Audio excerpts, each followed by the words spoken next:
Picture this. Me, Reese Witherspoon, in London, ordering fish and chips so often they might start wrapping me in paper. I'm traveling with my Wells Fargo Autograph Journey card, so I earn rewards wherever I book travel. 5 times points with hotels, 4 times with airlines, 3 times on restaurants and other travel, and 1 point on other purchases. Imagine getting rewarded for eating a toad in the hole.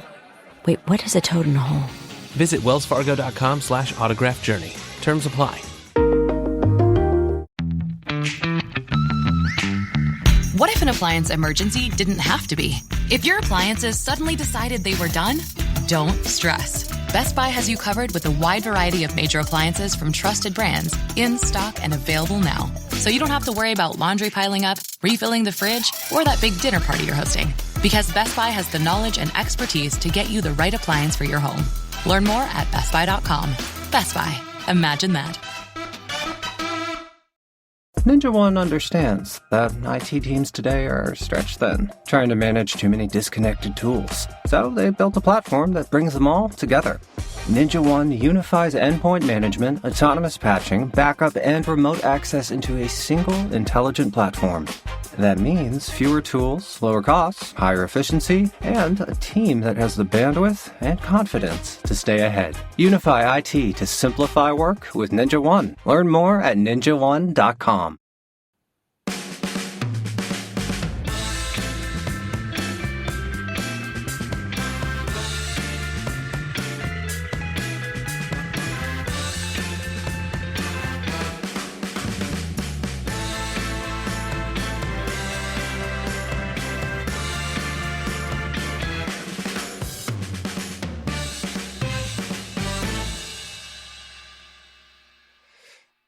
Alrighty, with Wayne. How's it going, Wayne?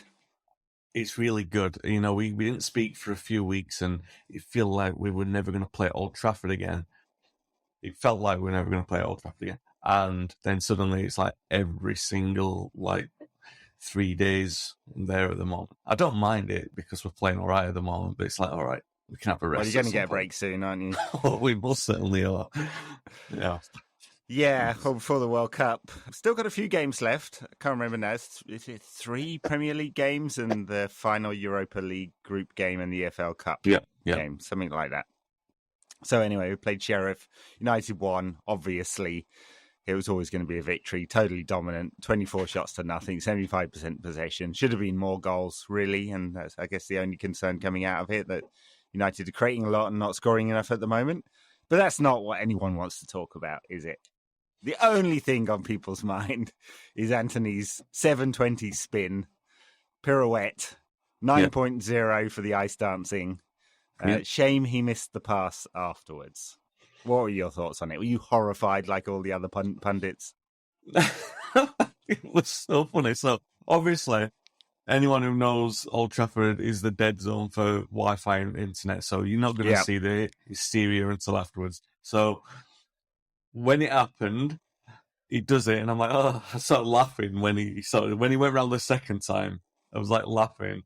But obviously, it was kind of like an invitation. Come and get the ball, please, because you are. Even the attackers weren't pressing from the first minute. They were saying, 4-5-1, and the one just wasn't doing anything. So they weren't. Was it the old Liverpool slogan or the recent one? We come not to play or something. That was right. That was Sheriff Old Trafford. So fair enough. He's done it twice to sort of wind them up and sort of say, "Come and get the ball," and then he kicked out of play, and I groaned. I'm like, "Oh bloody hell, that's it!" But it was just whatever. He did it twice, and he went out of play. A little bit of frustration. That's it. And I thought, well, when I go onto Twitter and I post about it, I'm going to be an old fuddy-duddy saying, "Oh, no, I wish he hadn't done that because it looks a bit silly when it goes out of play." But then when everyone else is going off about it, I'm like, oh, this is funny. Like seeing how mental everyone went about it. And I'm like, I kind of like, it was like, and I know I made the Rocky IV in the previous podcast, Rocky IV analogy, but it's like we said suddenly Moscow is all Rocky. I'm like, oh, suddenly I've come round to Antony's 720. Right. Like, just from the reaction of it. And I'm like, yeah, I want to see him do it all the time now because like... Exactly, yeah.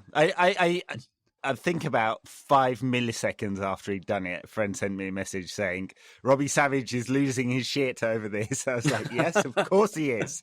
If I had to rank pundits, he'd be quite high on the losing his shit scale. I just thought it was, even Paul Scholes was weighing in saying he should be given a good kicking for doing that. And my thoughts were, yeah, he gave the ball away, so it looks stupid because he gave the ball away because he overhit the pass. Not that it was a bad pass into the channel, really, just overhit it. Oh, yeah. Not that it was a bad idea, bad execution. Look, football's supposed to be entertainment. It's supposed to be fun. No one is going to remember that game. You can barely remember the game today. It was so inconsequential. Yeah. In a week's time, forget it. But we'll be talking about that Antony pirouette, double pirouette with toe, whatever, for years. So yeah, it's entertainment. It was fun. But we will be, and like for a Europa League game against Sheriff. That is it. Can you remember the player? I'm gonna say his name was Curlon. Did the heady the seal dribble. And nobody remembered anything apart from that. And I remember like the first time I saw him do that, and I'm like, oh, United should sign him on the strength of that. And obviously, he was highly rated. He was being linked to different English clubs at the time, and obviously, I don't know where he is now. I had to really think about his name because I knew we were going to talk about this. I'm like, is it Curl? And I haven't double checked it, so someone might prove me wrong with that. Sounds about right. So, but the point I'm making is that you remember him for doing that, and I'm not saying that Antony's only going to be remembered for that, but the mechanics of what he was trying to do, all right, it looks silly because it didn't come off. But the idea is you're winding them up to catch them out with the easy pass. And I don't mind that. So if he's doing that again, and he will try it again, he'll probably try it again on Sunday, and he knows it's going to wind people up. That's what you want. You are basically, with that move, he's doing that move because he's got time on the ball. He's doing that move because no one's gone near him.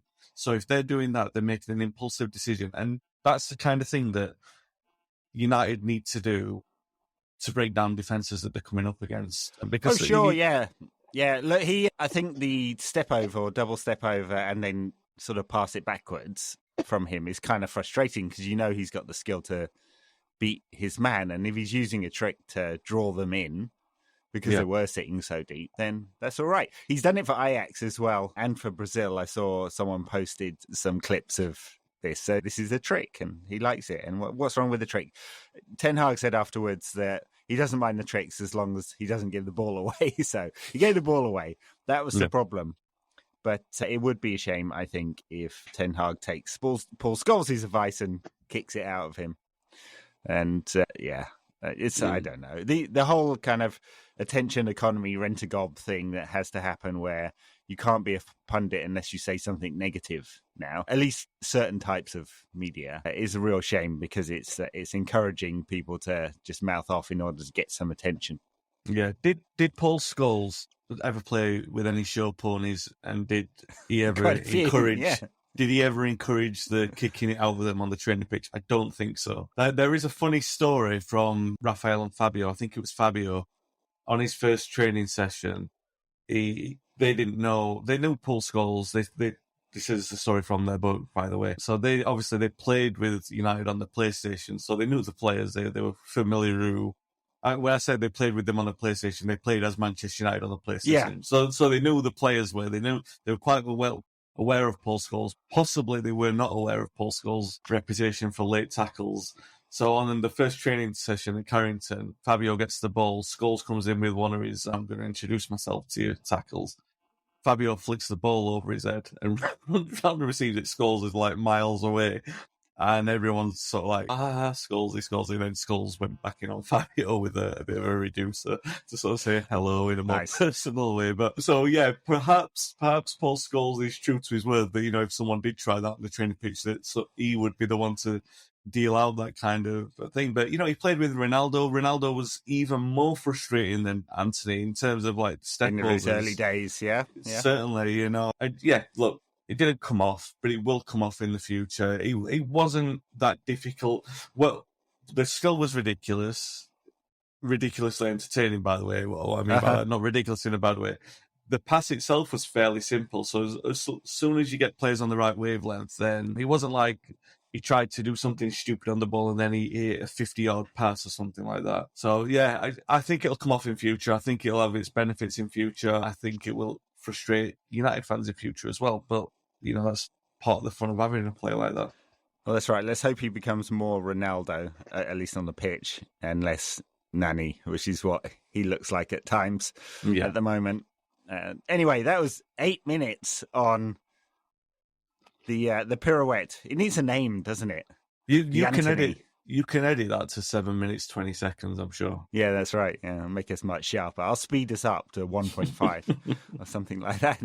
Might have to in order to. You may be able to hear I've got a bit of a cold, so I might be sounding a bit nasally. So I'll speed myself up. I'll sound normal again. Well, the game. I mean, United had to win because we're still chasing top spot. Top spot matters because you don't get those 2 extra games. Won't have to play, by the looks of it, Barcelona or Juventus or some other big names that are dropping out of the Champions League, which I guess is you've got to beat everyone that's in the competition, but it's useful not in a round of 32. So there's incentive. Real Sociedad beat Ammonia in Nicosia last night as well, so they've won all 5. United are going to have to score at least twice to top the group. So there's a big ask, but they had to win the game last night, and they won the game. Yeah, so I thought good might be a little bit optimistic even for you, Ed. I'll be honest. Good. Sorry, that was really cruel. So, while we're talking about showboating... I'm not normally the optimistic one, so... While we're talking about showboating, by the way, it was early in the first half, midway through the first half, they played a long ball, cleared a long ball, Eriksen trapped it, beautiful first touch, span, and did a 50, 60-yard pass across it. Oh, my God. Absolute beauty to just watch. I was like, where we sit in the south stand, like a direct line behind that pass. Right. Like, oh my God, it was so. I felt like he'd overhit the pass at first, but then when you just see it dropping, it was just a beauty. I know, it was a lovely ball. It's a shame I haven't seen a low camera angle because that's the one that makes it look really good. That was my angle. It was good. You do want to see that, right? So I thought the performance was okay.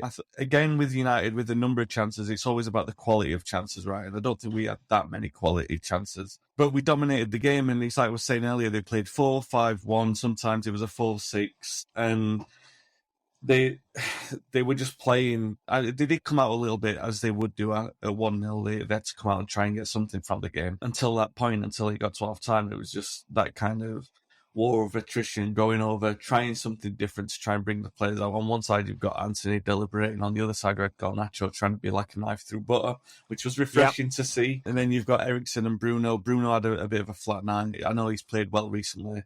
Eriksen trying to do what he can. But then you've got just this constant turning of the ball, turning over at the edge of the box, Lindelof pushing up to get involved in it and everything like that. And when Lindelof's 30 yards from goal, trying to dictate the play, how far back the opposition is sitting. So you have to sort of say, in that regard, because United have faced that so many times in recent weeks, it's a credit to United that they kept going and they found that breakthrough in the way that they did find it. Yes, I know Sheriff are a really poor side, and yes, I know it's not the Sheriff that won at Real Madrid, but 11 players camping inside a penalty box can be very frustrating for even the best sides. United don't have a really agile centre forward in the way that we'd like to have. They don't really have wingers who create in the traditional sense, and they're still building that kind of sense. So for what we did, especially once we opened the game up and it was 1-0 and we did create a little bit more and we did look like we were going to score a few more goals, I was entertained more than I would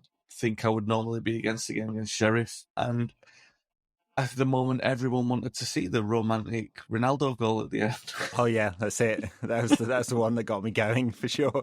Yeah, you mentioned Garnacho, and I guess he was the real entertainment, wasn't he, for at least the first half, and got the ball just very, very direct, beat his man several times. Looks like he's ready to play at this level. Of course, he wasn't tested defensively, and that's one of the things that Ten Hag will be looking for. United have gone from being one of the worst pressing teams in the country to one of the best. Not the best, but one of the highest ranked in terms of number of pressures. Yeah. So that'll be the side of his game that we haven't seen much of, really. But in terms of entertainment, top notch. He gets the ball. He wants to take his man on. He's very, very direct. He can go outside or inside. He's quite two-footed, which Antony on the other side is not. Yeah. He has 100% balance on one foot and 0 on the other. But yeah, it looks, I can't say that Garnacho is going to become a top player, but it feels like it. And they need to get that contract sorted because he's out of contract in the summer and it's going down to the wire somewhat because I'm quite sure there are quite a few clubs around Europe looking at him going, yeah, we'd like a bit of that. I'm sure that if we don't get into a new contract, we can sign him for 80 million in 5 years. Yeah, that's right. Yeah. Let's just put the bid in right now.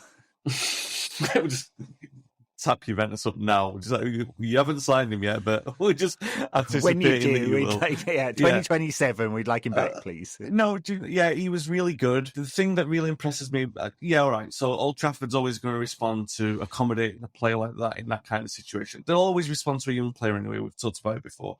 You put a young player in for his first team debut inside pretty much the strongest United side, give or take 2 or 3 players. It was a strong United side. It wasn't taking a game for granted. So he's put him in really good environment for him to settle and play his natural game. And he did that. And he wasn't 10 out of 10 outstanding, but that's like 7.5, 8 out of 10, what you would expect. So he was doing good things and he was being brave on the ball. The one thing the wider point I want to make about Ten Hag is I don't know if we've ever seen a United manager in our lifetime, so since Ferguson, let's say, because neither even you or I, being as old as we are, don't really remember the nuance of Fergie's early selections and how they differed from what Atkinson was doing in terms of like the actual how is this changing the dynamic of the club and everything like that. But we've seen with Moyes, we've seen with Solskjaer, Mourinho, Van Gaal, they were messing with selections. They never seemed to have an understanding of what they're doing. They were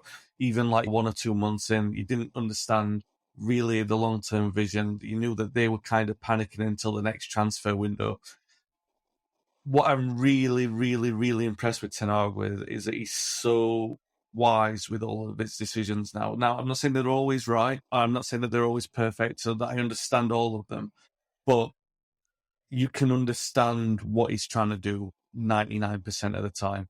And you can understand the shape of the side. You can understand everyone knows their roles and responsibilities. I've never seen this kind of settlement in the United team ever since Ferguson. And I'm talking like even with the benefit of Solskjaer 2 years in charge or Mourinho a year in charge, 18 months. We've never had this kind of settlement where you kind of know United's best team or you know what to expect from them. And that's settled and composed. This is really impressive in terms of what you've seen from this United side. To know that over the last week, it was frustrating against Newcastle, but then to come out and play the way that they did against Spurs and then against Chelsea, really good, impressive performances. And then to keep that kind of, not say standard, but tempo and concentration, level of concentration, up knowing what they were going to come up against Sheriff. It's a different kind of opponent, different kind of task. To keep at it, to keep going, to keep the concentration, to keep seeing the game through. And it's the same 11 or same 14 or 15 players that are playing. Yes, there's a long-term point about how we can do that without making too many changes. But that's not the point that we need to be making at this period, at this moment in time. The point is, can we get us outside and understand what it means to represent Manchester United? And that's a point that I made on Twitter was we've not seen the biggest thing is that Ten Hag's treated every single game dead serious. We really that's been a massive message to the players, and it's been a massive message to the support as well. And everybody's responded in kind, and I don't know how more impressive it could have been, honestly. And we're talking about a 3-0 win over Sheriff, but I'm so impressed with general direction of it at the moment. I think he's getting almost everything right. Of course, he got it wrong against City. They were too open. City took advantage, and they do against many teams, and he was really punished for that. But he hasn't reacted in a way that, say, Van Gaal reacted after the battering at Leicester and just given up on his plan. Exactly. Completely. Massive changes. He's gone, no, I want it. It's the same message I'm trying to do, but I'm just going to mess with the personnel. Tinkering with putting Casemiro in. Didn't want to do that against City from the start because he might be all at sea. Put him in the second half and we massively improved. And then that was the moment to make those major changes. It's almost like not giving them enough rope, because I don't think that's fair, because he's made the changes in a safe and not in a Mourinho throwing players under the bus kind of way. He's made it in a sensible way, given them the opportunities to do. The only thing that's disappointed me was the only thing, apart from the City thing. I'm not saying that he's blemish free. And what I'm saying is, even when he makes the mistakes, he's learning from them quickly. He's not repeating mistakes. The only thing that I was a little bit disappointed with, and I don't know, because I've not seen the reaction to this 24 hours after, I haven't looked for it, was Maguire coming on at half time, fine.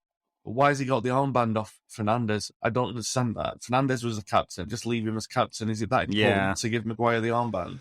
So I don't know. I think in England we tend to over-index on the captain thing more than in some. I don't know whether it's important. I should be more of a football hipster and know whether it's important in Holland or not. But in some countries, it's just the oldest player that gets it, and especially in Italy, that's always been the tradition. So I don't know whether it's important. But yeah, it was a little odd that suddenly... Maguire playing was fine. He needed the minutes. I'm assuming because it was at half-time, it was pre-planned. He said it was pre-planned with Antony. Yeah.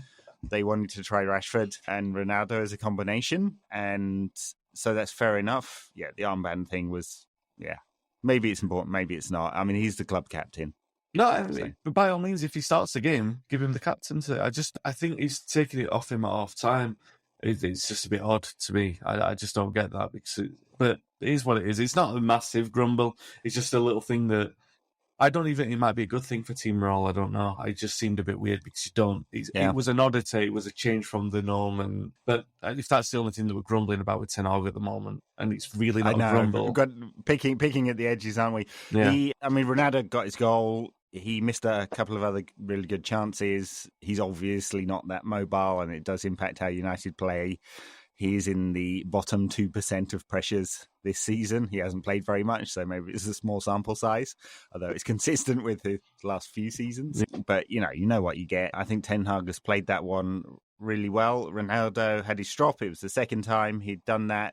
Ten Hag punished him, but he hasn't held a grudge, and he's reintegrated him into the side. And now it's up to Ronaldo, right? He can come along for the ride.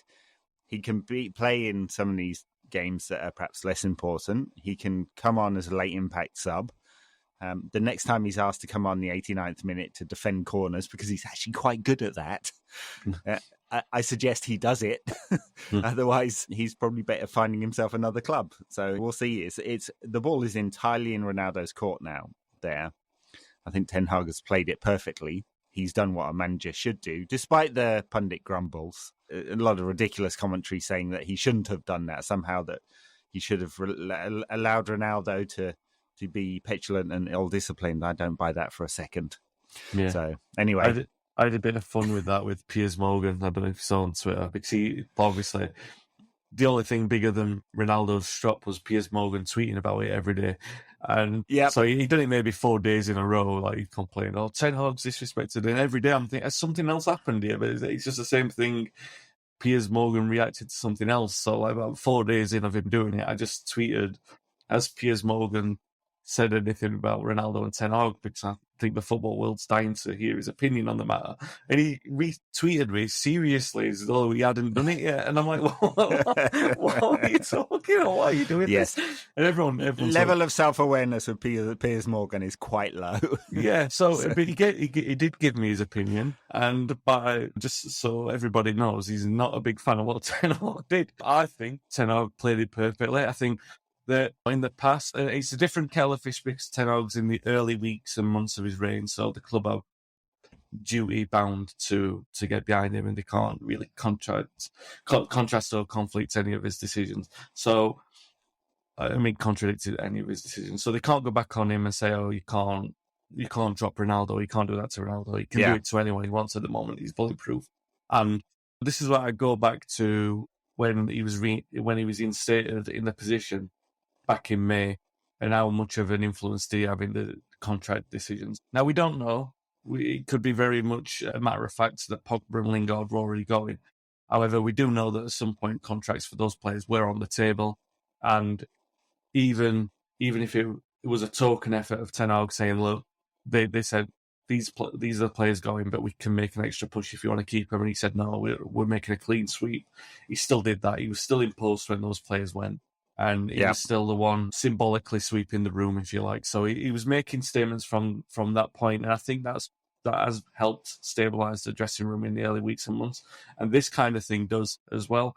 People might say, oh, it's destabilising because it's Ronaldo. It's absolutely not. It's the exact thing that he needs to be doing, and especially because it's Ronaldo.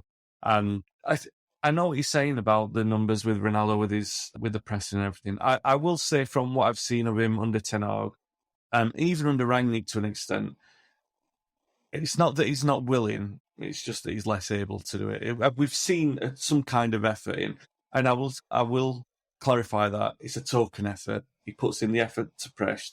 But last night, sometimes it's the kind of thing that you don't see on the TV. But for example, there was a moment when Ronaldo was pressing a defender. He looked around, he saw that Rashford wasn't pressing. So Ronaldo was kind of like, oh, Rashford's not doing it. I'm not doing it. I'm like, mate, you're 37. You still need to press. But it doesn't wash and it doesn't help your position any. So there are the kind of things that are still annoying. Besides Ronaldo, that's the 21-year-old still throwing a strop around. There is the token effort there. He's more willing, less able. The ring rustiness, you can't say that anymore because he's had more than enough game time to sort of get out of that. There were a couple of moments where he didn't look awful on the ball. There was a moment where he shimmied out and his finish wasn't great. And the thing is, and it's funny to see in a way, it's not funny when he misses chances because it impacts United not winning the game. But it's funny to see a player of the supreme self-confidence of Ronaldo. Funny in, funny not hysterical, but funny haha to observe. A player with a supreme self-confidence, bulletproof as he's been for 20 years, I'm the best, I'm going to be the best player ever. Which, endearing and annoying in equal measure, whatever side of the coin you're going. But to see him go from that to being this player who constantly looks like up to the heavens whenever he misses, like the entire world is against me at the moment. I'm like, Ronaldo, it's almost like it's a different person. You know, like, oh, I've missed the sitter again. Why is the world doing this to me? It's like, well, perhaps if you'd been there a little bit quicker, and some of that's not his fault. Yeah. That's just for the time. And I think it is amusing in a way. Like he thinks, oh my God, is there some kind of spell being put on me, or my boots have been put on the wrong way or something? And there was a moment in time when we played, was it Sheriff away? Was it Sheriff away where he missed all the chances? And then he scored the penalty. There was one game where he missed a bunch of chances. No, it was Ammonia away. He missed a bunch of chances. Away. Okay. And I think we did the podcast straight after that, and I was saying, I'm less concerned because he's getting into the positions. Fast forward 3 weeks, and I'm like, okay, I might have to just step back on that one because he was getting in the position against Ammonia, which is an easier thing to do. And now I'm looking at him thinking, no, he looks like a 37-year-old. He looks like the summer. I don't know, because he didn't look anywhere near this bad last season, and that's what I don't understand about it. It does look like a mad regression. Well, I think he looks worse in part because of the way Ten Hag wants to set up his team. He's not setting it up for Ronaldo. Yeah, that's a good point. And they've clearly had that discussion. Well, we know they've had that discussion because it's been leaked out by all parties, and Ten Hag has stuck to his guns in the way he wants to build the team. And so that's what I was saying about Ronaldo has to make a decision. He's not going to be a weekly starter for United, and he needs to kind of get over that and be part of the team for the next 6 months because that's all that's left on his contract, or find somewhere else to go. He needs to think about the World Cup as well, because I'm sure they're looking at that and going, I mean, he'll go. Obviously, he'll go to the World Cup. They do have a decision to make about whether he's the starting forward, because they actually have quite a few forwards at the moment, Portugal, and it's not obvious that he should be the one to start that. And this is probably his last World Cup, I imagine. And talking about legacy and all of that, and Lionel Messi is there with a good Argentina side. Hey, he wouldn't want his old foe to win the World Cup, would he? And him not to. So anyway, enough on Ronaldo. A few other things to note. Malacia started all the Europa League games. I guess he's getting a good amount of game time, even though Shaw's come back into the side. And Shaw was actually, when he came on for Diogo Dalot about on the hour, Malacia played right back and Shaw was on left back, and immediately looked very sharp and good and putting some good balls in it, including the ball for Rashford for Rashford's goal. And the uptick in Shaw's form has been tremendous Clearly, he needs the competition. It works with Luke Shaw. Nothing else motivates him except for real competition for his place. Yeah, which is good to see from Luke Shaw's perspective and from ours. But do we have to buy a new left back every year? Apparently so, yeah. Because it doesn't. And let's be right about it. I mean, even Luke Shaw is best. I don't want to be mean because he's playing really well. There's still a question mark. He's definitely a left back good enough to get United into the top four. That's possibly the ceiling. So you still need an upgrade on challenging for the title. And we don't know if Malacia is that kind of fullback just yet because he needs to sort of have that chance to develop. But yeah, you can't take Luke Shaw out of the starting team when he's playing as well as what he is doing, because if you risk losing that kind of momentum, and you don't want a bad Luke Shaw around, because if you have a bad Luke Shaw, then you can't make the change with Malacia. It's really double-edged sword for him. So I can see why he's trying to play Malacia at right back to make sure that he's getting the game time. And to be fair, for a player who is as left-sided as Malacia, he's done all right when he's been asked to moonlight there. It's funny, though, to see that. Are we that bad at right back? Because Led has done well on loan. Wan-Bissaka's just completely, doesn't exist anymore. And you've got three full backs playing for two positions there. And it's the same point with Dalot as well. He played well and he scored. But how well is well? If I'm being completely critical, if we're looking at where we are and where we need to kick on, because we're praising all the players, and rightly so, because the responses have been really good, and that's the first thing. The second thing is, well, we know some of the ceilings of these players anyway, and that's without wanting to get too much on the back at the moment, because we've still got to give them the chance to kick on and prove us wrong, and I'm happy to do that. I just think that there's a point where we know what the ceilings are naturally, and you think, well, Dalot and Shaw, I'm happy to say that they've proven me wrong in terms of, I thought that we'd have a clean sweep of everyone last season, and I wouldn't be too disappointed. Now I can say, well, if we're challenging, I can see where they'd be part of a squad. I just can't see where they'd be starting in a squad like that. So that's why, if I have concerns with that, it's kind of like, we are going to need a right back who's better at going forward and better at defending what Dalot is. Yeah. And stuff like that. But he's done okay. And I think he's probably surpassed everyone's expectations, because I didn't think we thought much of him. Exactly, yeah.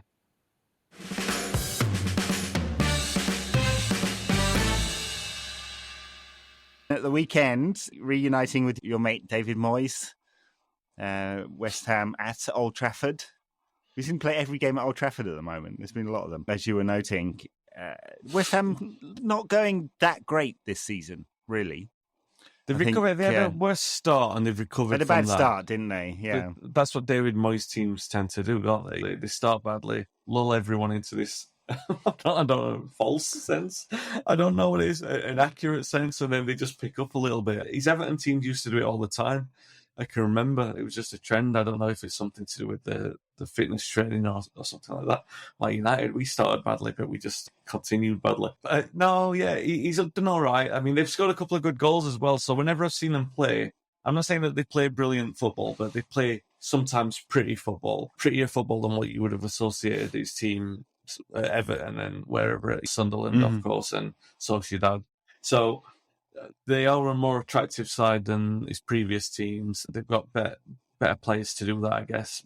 Less sort of battering ram like what Everton were with Cahill and Fellaini. So there are those aspects, and they have given us good games. They do have, I mean, obviously with Declan Rice and a couple of the attacking players, they've got some really good players in there, and Rice was brilliant at Old Trafford last season, wasn't it? Was that was the game where Rashford scored in the last minute? We were all thinking, oh, Rashford's going to kick on now. But Rice Rice was incredible. There was a couple of players. There was one occasion, was it? He proper bullied Ronaldo off the ball at one point, and then maybe a couple of others. It looked like that was his pitch. So I'd be very interested to see how Casemiro deals with that. Yeah, it'll be a good matchup. He was very good against Liverpool at the weekend as well. Yeah, Rice was. I mean, they lost, obviously, West Ham, but yeah, they've changed things around a bit. They're playing two up front with Scamacca and Bowen at the moment. Antonio's injured, of course, because he's always injured, and they've gone to like more of a box midfield. Yeah, I'd say it's simple football. It's not sort of in-your-face long ball stuff by any means, but I don't think he's like looking for any complex systems or anything. They're a decent side. I mean, I just noticed they'd beaten Silkeborg in the Europa Conference League. That totally passed me by that they'd been playing in that yesterday. So what a pointless competition. Except if you're West Ham and Silkeborg, of course. Yeah, it's exactly who it's aimed at. Yes. They are. West Ham strike me as being in that moment where they don't know where they're going under Moyes. There's always that season under David Moyes where he's been there not too long. I'm not going to say that because there were a couple of moments like that at Everton. You wonder where the direction's going, and then they either drop off for a season or then have a really good season. But they look like they're in the middle of one of those we don't know where we are seasons. And that bodes well for us because when David Moyes teams are lacking in that kind of direction, that seems to be when we have best joy against them. So, and to be fair, they're going to do what Newcastle did. We know that. And what Sheriff tried to do, but they've got better players to do it. So it's not going to be a very easy game for us. I'm not saying that, but I think it's more easy than... I feel more confident than I did about last season's game, if that makes sense. Yeah, well, United, it does make sense. United are in a pretty good position at the moment. The rest will be interesting because they made a lot of changes. West Ham and United played a strong side, so I guess that's advantage West Ham there. But we know exactly how they're going to play, and they're going to play very deep. They probably won't press from the front. Skamaka's not really that kind of player. Bowen is. I think they'll sit in, and it'll be up to United to take the chances, which we haven't really been doing in recent weeks, and break them down. And we'll have a lot of possession. We are now a possession-dominant side, mostly, against most teams. Not against Liverpool, Arsenal, and who we beat, and City, who we didn't, obviously. But against most teams, you can see the pattern. We're progressing there, and this is a different kind of test than some of the games recently in which United have been pretty good. So I was just trying to remember. Obviously, when United go to London and play West Ham, they're pretty memorable games. You probably remember like a dozen off the top of your head. Yep. I was trying to think while you were just talking there. I was listening to what you were saying, Ed. I wasn't absent-minded there. But I was half thinking, or I was trying to jog my memory of memorable United games with West Ham at Old Trafford. Yeah. I remember 7-1. I remember Paulo Di Canio, but that was in the cup, obviously. Thing. I remember Tevez scoring. Yeah. Dean Ashton scored an overhead kick in one, and we battered them. Marco Bugas, can you remember? He lived in a caravan. Well, he lives in a caravan now, and he tried to break Neville's leg. I'm trying to... Berbatov with the spin on the byline. There you go.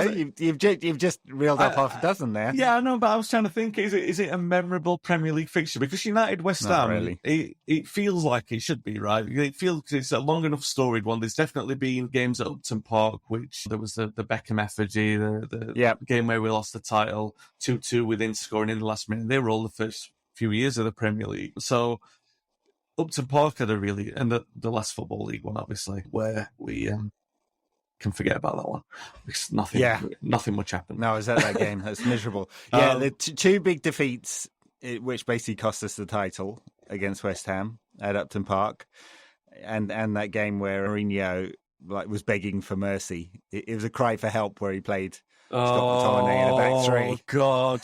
Oh my God!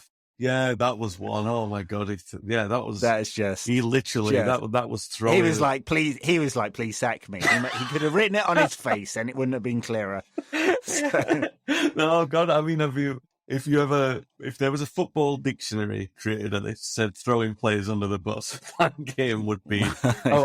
Maybe that last 3 months would be. It wouldn't really. Yeah. It is. The trips to London are generally more memorable, but yeah, as we've just proved, there are 6 or 7 good Old Trafford moments as well, and maybe we can add to Someone needs to send Antony the tape of the Berbatov spin and say, all right, mate, do that. Listen to this pirouette nonsense. That's a pirouette. Do 3 of them. Yeah. And it was Ronaldo who scored from that one, wasn't it? Yeah. Berbatov, yeah. And Ronaldo was stood dead in the middle, doing nothing, waiting for a tap-in. If the current Ronaldo can do anything, he can do that. So you can wait in the middle, doing nothing, waiting for the tap in. Yeah. exactly. Yeah. Fair enough. All right. Well, victory assured then. Antony's spin on the byline. Ronaldo tap in to make it whatever to United. Yeah, I'm actually feeling fairly confident about this one. I think we will beat them, but I don't think it's going to be one of those games that looks pretty because West Ham are going to come to make it look not pretty. Well, I could be wrong about that. They could be much more progressive, and I'm doing them a disservice, but I doubt it. Last home game for 2 months in the league, so wow. Because after this is what? There's Fulham, and then is there another away game? Villa away, and then the cup game against Villa, and that's it. Yeah, the cup games at Old Trafford, obviously. You've got Sociedad, well, West Ham, Sociedad away, Villa away, Villa at home, Fulham away. Bye-bye. That's it. Yeah. Wow. No, that's not it. Terminally, that was such a bleak. No. That's it for 5 weeks. Yeah. Yeah, and we'll see. I mean, there'll be quite a few of those players disappearing to the World Cup. Some of them won't be. I suspect a couple of, well, at least one English player in the United squad is not going to make it and be disappointed. Probably Sancho. I think at this point it's going to be very, very unlikely that he'll make it. Although he could do with a good game at the weekend because he's probably competing with Jared Bowen for that place in the squad. And we'll see. Southgate seems to like Bowen at the moment. Not sure why, but he does. Well, anyway, yeah, couple of goals to 0 is what I'm thinking. Got thoughts on the score? No, well, I think it's quite bold to make a prediction of one. No, we've stopped doing that. Yeah, we did 10 years of making predictions and got almost none of them right. Our expected correct prediction was like 0.00 something. Oh yeah, I don't do it for that reason because it's like, oh, can you just? I get enough wrong and I get enough crap on social media. I don't need to be doing incorrect predictions to it. Like, oh, you said it was going to be 2-0, that kind of thing. What do you know? I know nothing, so I'm better to plead ignorance with that. On the other podcasts that we've got on the YouTube channel on Friday nights, Lee Lawrence and Phil Marsh with the host Keane, who does that. Sorry to plug the other podcast, but no worries. We could do whatever.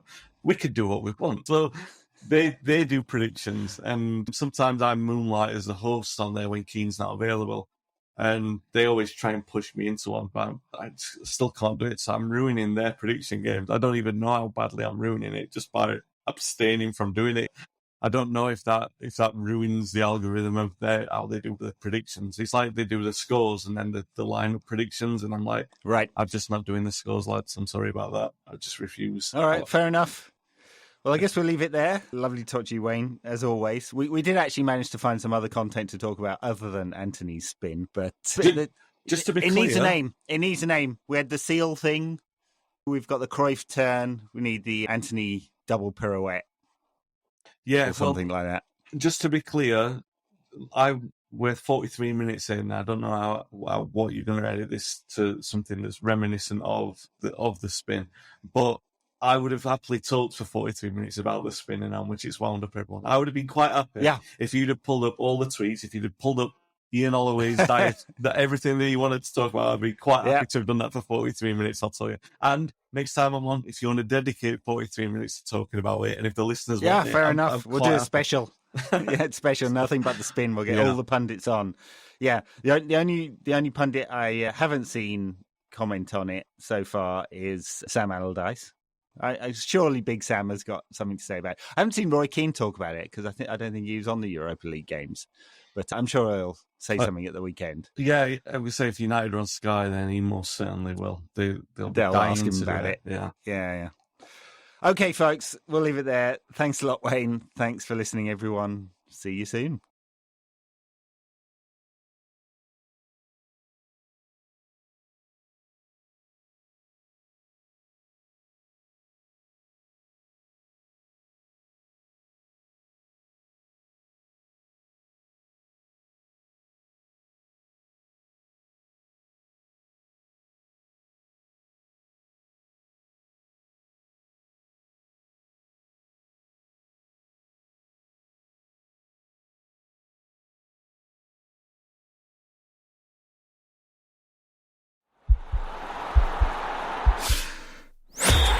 podcast is part of the Sports Social Podcast Network.